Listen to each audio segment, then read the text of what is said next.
काय मागणं होतं आणि काय आश्वासन? असं आहे की आज माननीय महापौरांनी बेस्ट वर्कर्स युनियनच्या प्रतिनिधींना बोलवलं होतं. आम्ही निवेदन दिलेलं होतं. BST कर्मचाऱ्यांच्या प्रलंबित मागण्यांसंदर्भात आज दीर्घकाळ चर्चा झाली आणि चांगली चर्चा झाली. आम्ही जे विषय आहेत, ज्या मागण्या आहेत, त्याच्यामध्ये सर्वप्रथम जे सेवानिवृत्त झालेले कर्मचारी आहेत त्यांची ग्रॅज्युटी दिली गेलेली नाही. जवळपास 1400 कोटींची ग्रॅज्युटी आणि अंतिम द्यायची रक्कम थकीत आहे, ती त्यांना तातडीने देण्यात यावी ही आमची मागणी आहे. कारण निवृत्तीनंतर जर 3-3, 4-4 वर्ष त्यांची ग्रॅज्युटी मिळणार असेल तर त्यांनी पुढे जीवन जगायचं कसं हा सर्वात मोठा प्रश्न आहे. तो प्रश्न मांडला गेला. 7वा वेतन मुंबई महापालिका समकक्ष 7वा वेतन आयोग आम्हाला लागू करून वेतन करार करावा ही मागणी आहे आणि त्याच्या संदर्भात सुद्धा निवेदन देऊन व्यवस्थित चर्चा करण्यात आज तो मुद्दा समोर मांडला गेला. त्याचबरोबर जे कॉन्ट्रॅक्टचे कर्मचारी वेटलिस्टवर जे काम करतात त्यांना त्यांचे कॉन्ट्रॅक्टर सर्व नियम धाब्यावर ठेवून त्यांना व्यवस्थित पगार देत नाही. तिथे सरळ नियम आहे की समान कामाला समान दाब, म्हणजे त्यांच्या समकक्ष जो कर्मचारी BSTत असेल कायम त्याच्याच अनुषंगाने त्याला पगार आणि बाकीच्या सेवा शर्ती दिल्या गेल्या पाहिजेत. हे त्याला दिलं जात नाही. त्यांच्या मागण्या समोर ठेवण्यात आल्या. तसंच जे विद्युत पुरवठा आहे त्या विद्युत पुरवठ्यामध्ये 2010 सालामध्ये 1600 कर्मचाऱ्यांना परमनंट करण्यात आलं कॅज्युअल लेबर आणि आत्तासुद्धा 24मध्ये आणि आत्तासुद्धा ते परमनंट करत आहेत. त्या कर्मचाऱ्यांना जेव्हापासून ते कॅज्युअल लेबर म्हणून BSTत रुजू झाले काम करत आहेत तेव्हापासून त्यांना त्यांचं फिक्सेशन नोशनल फिक्सेशन देण्यात यावं त्या आणि त्या पद्धतीने त्यांचा पगार वाढवला गेला पाहिजे ही मागणी. आणि त्याचबरोबर अर्थसंकल्प BSTचा अर्थसंकल्प मुंबई महानगरपालिकेच्या अर्थसंकल्पात विलीन होणं, तसंच स्वमालकीच्या 3337 बसगाड्या. कारण की बेस्ट वर्कर्स युनियनचा 11 जून 2019चा MOU आहे. त्यामध्ये हे कबूल केलं गेलेलं आहे की BST स्वमालकीच्या 3337 बसगाड्या राखेल. कारण 2018मध्ये म्हणजे 12 फेब्रुवारी 2018 पासून BST कमिटीने जी शिवसेनेची BST कमिटी होती त्यांनी पूर्ण खाजगीकरणाचं धोरण अवलंबलं होतं आणि त्या अनुषंगाने कॉन्ट्रॅक्ट्स दिले गेलेले होते. पण स्वमालकीच्या गाड्या किती असतील हे कुठेही सांगितलं गेलं नव्हतं.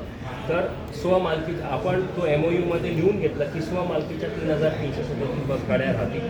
तर या सर्व अनुषंगाने आज चर्चा झाली आणि पहिली बैठक झाली. महापौरांनी सांगितलेलं आहे की हे सर्व विषयावर ते सकारात्मकरित्या बघतील आणि यापुढे सुद्धा त्या अनुषंगाने ते सर्व अधिकारी आणि सहकाऱ्यांशी बोलून यानंतर सुद्धा अजून एक याच विषयांना घेऊन एक बैठक लागेल असं त्यांनी आश्वासित केलं.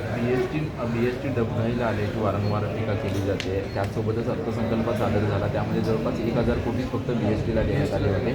त्यामुळे ही रक्कम वाढवावी आणि अधिकचं अनुदान द्यावं अशी देखील वारंवार मागणी होती. त्यासोबतच कोविड भत्ता अर्धा दिला आहे, अर्धा अजूनपर्यंत देण्यात आलेला नाही. या संदर्भात काही चर्चा झाली. असं आहे की 11 जून 2019चा आमचा जो बेस्ट वर्कर्स युनियनचा MOU आहे त्या MOUमध्ये स्पष्ट लिहिलेलं आहे की BSTला जी दैनंदिन तूट होईल आणि 1888चा जो महानगरपालिकेचा कायदा आहे त्याच्यात सुद्धा म्हटलेलं आहे की BSTला जी दैनंदिन जी काही तूट येईल ती तूट मुंबई महानगरपालिकेने भरून द्यायची आहे. कारण BST काही ही प्रायव्हेट कंपनी नाही, मुंबईकर जनतेला अत्यावश्यक पुरवणारी संस्था आहे आणि महापालिकेच्या कायद्यामध्येच लिहिलं आहे की जी काही तूट येईल ती मुंबई महानगरपालिकेने BSTला द्यायची आहे एक.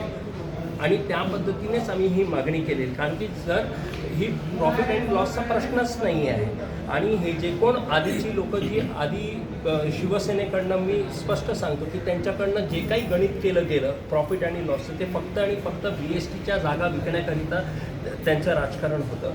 पण कायदा म्हणतो की एसेन्शियल सर्व्हिसेस आहेत आणि त्या पद्धतीने आज तुम्ही विचार करा जर कोविडमध्ये BST चालली नसती, BSTच्या कर्मचाऱ्यांनी काम केलं नसतं तर ही मुंबई जगणं शक्य नव्हतं. त्यावेळेला 200पेक्षा जास्त BSTचे कर्मचारी मृत्यू पावले आणि हे सर्व असताना BSTला हे पैसे दिले गेले पाहिजेत.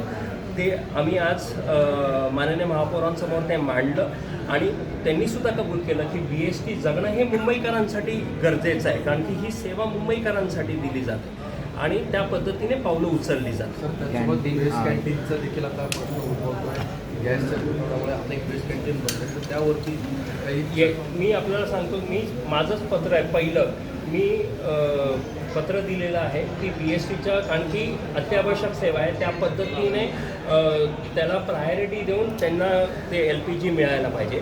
पण त्यातून निम्म्याहून जास्त कॅन्टीन्स आधीच शिवसेनेच्या आधीच्या धोरणामुळे बंद पडलेली आहेत, ती सुद्धा सुरू करणं गरजेचं आहे. कारण की कायद्याने BSTच्या कर्मचाऱ्यांना ती कॅन्टीन्स लागतात, कारण की रात्रंदिवस काम चालतं आणि त्याच्यामध्ये कॅन्टीन बंद राहणं हे आमच्या सेवा शर्तीचाच भंग आहे.